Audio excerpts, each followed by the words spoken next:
Howdy, and welcome to the Research Minute Podcast. I'm your host, David Butler. This podcast takes university research from the campus and brings it into the community. Today on our program, we have Liz Barnes, a professor of biology education at Middle Tennessee State University. Welcome to the program, Liz. Thanks for having me. All right, so tell us, what is biology education or science education versus, say, traditional biology, and how do those differ? Yeah, so in my department, I work with mostly biologists who study organisms or ecosystems. I study biology students, right? Okay. So your organism is a biology student. Correct. There's your cells. Yes, Okay. exactly. And I try to explore methods that help us teach those students in more effective ways. All right, so how did you get here? So did you come from a family of biology educators? Yeah, so I am originally from Phoenix, Arizona. Okay. Born and raised. My family were not a family of biology educators, actually. I was the first in my family to get a college degree. And in fact, I was one of the first in my family to even go past high school, right? Interesting. So I come from a background that's a lot different than most professors that I work with, actually. When I was 16 years old, I moved out of my parents' house. So my mom was a single mom as I was growing up. She imbued me with a lot of appreciation for like the creative arts and music. And she was really talented in that aspect, but also unfortunately struggled with drug addiction and mental health issues. And so I had to make the decision to leave when I was 16. And I actually dropped out of high school and got a full-time job as a waitress at Denny's to be able to pay rent and make my way for myself. But you know, a couple years after that, I knew that I wanted to do something different than wait tables. So I enrolled at the local community college. I found out that you actually didn't have to have a high school diploma to do that. I might be one of the only professors that you ever meet that does not have a high school diploma nor a GED. So funny is because you didn't have it and it's okay. Nope. They did some tests. I went in and I tested, and they put me in classes that were at the level that I needed. So while I was at community college, that's where I discovered my love for science. Okay. Right? So because like my childhood was very chaotic, and I didn't grow up in a religious household, so I didn't have, religion as something that I looked to for meaning and structure in my life. When I discovered science, it like really gave me a way to make sense of the world and to make it less chaotic, right? And so I fell in love with that. I remember my very first class that I went to at a community college, they brought out the syllabus, and I was like, what is a syllabus? It's a contract. I have to sign a contract? I'm a lawyer here. Didn't even know what that was, right? So let's go back to something. You said something very interesting. Clearly, you had a very disruptive childhood, and I think chaotic is probably a good description. I know similar people been through that. So you start waiting tables, making money. You know how to survive. Yes. It's great. Don't know how to thrive yet. You're learning that. You check into community college. Say, I'm going to try use my brain a little bit. Yeah, it basically was the scientific method, right? So there was this whole body of knowledge that was built from a method that seemed to help us really get at something fundamental about the universe, about life, right?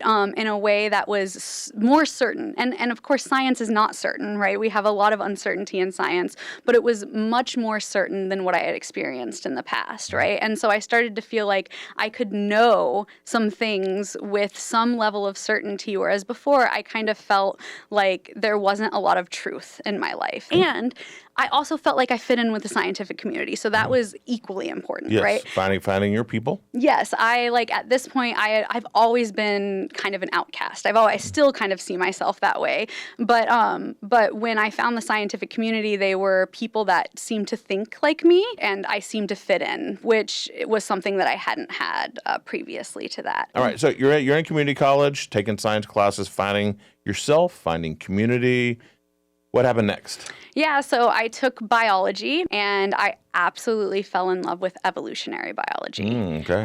So did you do fruit flies in the lab?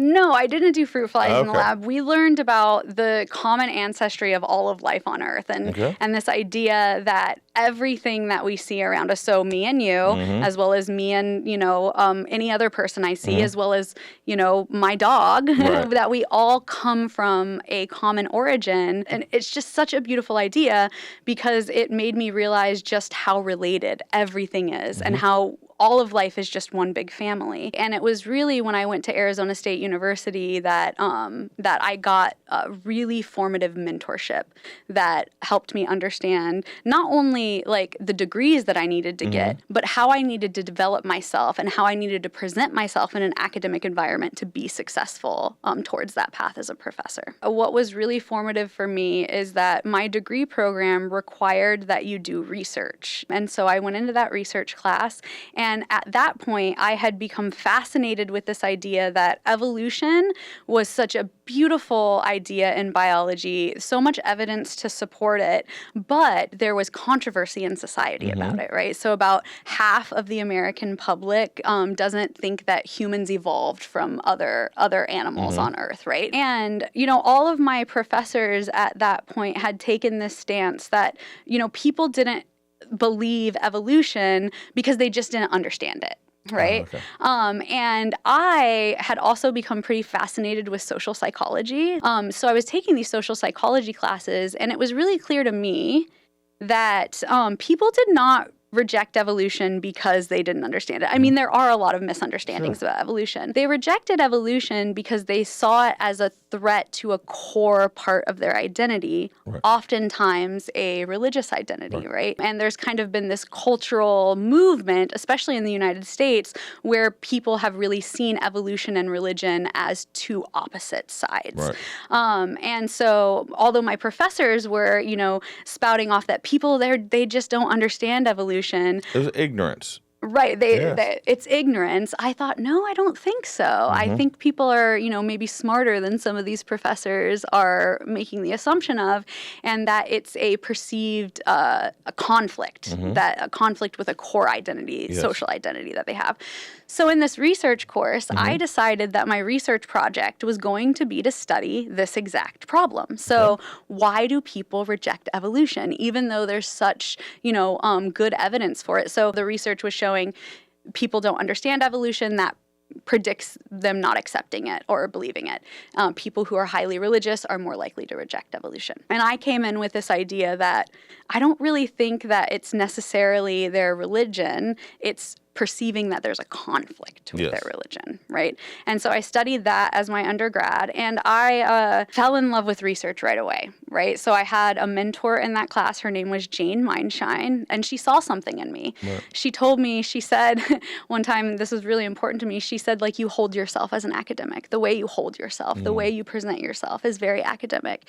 And she connected me with an evolution education researcher at ASU, and we conducted this project together. Oh, excellent. So the key throughout all of my story is mentorship.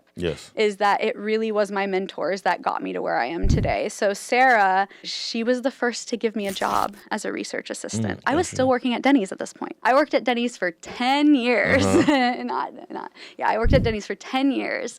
And so I was about 26 at this point. And as soon as she gave me the research assistantship, I quit my job at Denny's. And that was so big for me because I could actually focus on my studies now.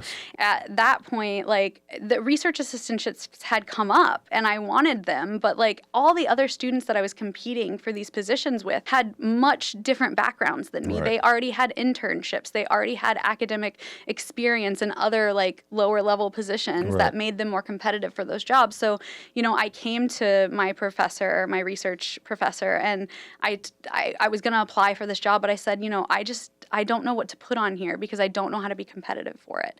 And she said, you know what? I have a grant. Why don't I hire you? And that changed my life because that was my first academic position. And so what I set out to study was specifically this perceived conflict. Interesting. I learned how to measure it, right? So I made a survey that had good evidence that the survey worked. Perceived conflict far predicted their evolution acceptance beyond how much they understood evolution, how religious they were. In fact, it explained like twice as much. And so it wasn't about how religious people were. It wasn't about how much they understood about evolution. Those did influence it, but to far less an extent than how much they thought these things were incompatible. Both of those things can coexist in a person, and it doesn't have to be in a perceived conflict. Yes, correct. Exactly. And I didn't mention before, but the way that, people reconcile this, it's actually not very complicated. So what if God created evolution as the way to make life on Earth? Right. And in some ways, I'm not a religious individual, but if I were, I think that would be such a fascinating way to think about how God works, right? That God created this beautiful, elegant process that creates all of life on Earth and shows our kinship to one another, shows our relationship and our responsibility to take care of one another and take care of life. Yeah. So that's how these biologists were reconciling those two things. Our data showed that students were doing that too when they accepted and understood evolution, and they were religious, right? They were reconciling it that way too. And students that weren't reconciling it still often had the same level of understanding of evolution as other students, but just perceived that those two things were in conflict. Yes. Yeah. And also when I think of it as, biology is the study of life. I think that's the simplest definition of biologists, right? Studies life and organisms. A lot of religion is how does life work with each other? Often it's not. Most religions plural are not about how did it start. Most of it is how do we get along without destroying ourselves or each other. Yeah. And so, that was my very first published study that I published in a journal to say, look, if we want the public to be able to appreciate the evidence for evolution, we have to stop pushing these things as incompatible with one another. All right. So you eventually finish your master's. You go get a PhD? Yep. I got a PhD. I was very, very lucky that I received a National Science Foundation Graduate Research Fellowship, which is basically the most prestigious award that you can get as a graduate student. It was a dream come true for me. I never imagined high school dropout, right? Getting what we call an NSF GRFP. And that allowed me to focus completely on research because it gave me a salary that made my wage livable and I didn't have to teach as much. And then, bringing back the human side of things rather than the researcher side, although researchers are human, obviously, towards the end of my PhD, I had a baby. Right. Oh, so I became a mother of my son. At that point, I had already published a bunch, which was nice because then, I could take a little bit of time to focus on having a baby. And at the end of that, we wrote a grant based on all of my PhD work to then systematically study what I had been building. And we got it, which was great, a National Science Foundation grant. And so then I did my postdoctoral research at ASU as well. Okay, excellent. So I stayed at ASU, and as a mother, that was really important. A big barrier to women in academia going forward into professors is that you have to move so much. That is really unfriendly for a family life. Yes. Right. And disruptive. So for mothers in academia, that is a big barrier. And so I was really lucky to get the National Science Foundation funding that I did. I often call my son an NSF baby. Oh, that's funny. Because it was really that which enabled me to just stay where I was. Right. And to continue to do the research with my mentors that I was doing, raise my son, and still do impactful work. Yeah, that's great. And then you finished up, and then you went on the job market? I did. I went on the job market, and at this point, I had just had an incredible PhD. My research made it into Scientific American magazine. Yes. Oh, that's great. Right. I gave talks at the American Association of Advancement of Science, the biggest scientific community in the world. I had been on radio programs at this point. My research was really catching fire out there. Yeah. This is relevant to society and the meaning. Yes. Yeah. People were very receptive to it. And of this new narrative of science and religion are compatible. Yes. Right? And that we as a scientific community need to be more generous to the public about their knowledge and their perspective in a way that we can share information with each other rather than, putting us up on this pedestal where we're just supposed to send knowledge to them that they just accept without any kind of skepticism, right? Except as if it's faith. Yeah. So, yeah. Ironically. that is a criticism that you hear in society. People say, you scientists, you treat your science like it's your religion, right? And I don't think that that's entirely unfounded. I think that we do that in our community sometimes, and it puts people off. When I came to MTSU, I do think it's important important to talk a little bit about how my evolution education research informed what I do now. So evolution is just one area where there's perceived conflict between science and society, right? And I was really interested in taking what I learned in evolution education and then applying it to broader areas, right? So now what we study, I got another National Science Foundation grant, a career award, which basically funds me as a promising young researcher to build my career, to study how do we now teach our current science students to communicate about science in a better way than our scientists do now. Yes. Right? So how do we teach them how to be intellectually humble? So how to approach communication with the public in a way that's building relationships, that's building trust, that's not assuming ignorance, that's an exchange of information with them rather than I know everything and you should just accept science. Community building, bridge building. Yeah. Because right now, I mean, we're seeing an increasing polarization about science and society based on political lines and based on religious lines. And I think that's a really dangerous place for science to be wrapped up in these like political and religious leanings, right? And so what we're trying to do is now build instruction when we teach evolution. How do we also talk to students about, okay, like how should you talk to people about this? Like if somebody doesn't accept evolution, like how do you approach that conversation?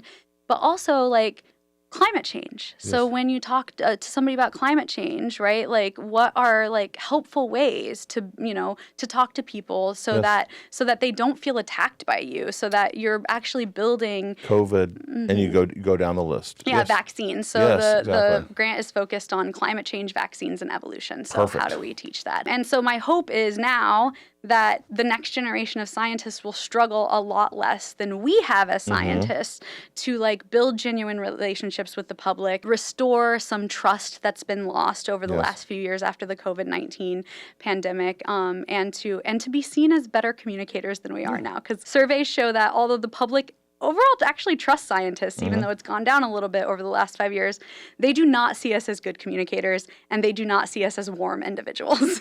So we're seen as competent and mostly trustworthy, but not relatable or good at communicating with people. Neither warm nor fuzzy. And I want to change that. Well, great. Well, thank you for that. I appreciate it. You're welcome. I want to thank Liz for joining us today on the Research Minute podcast. And remember, no matter where you start, no matter your background, education and mentorship can change your life.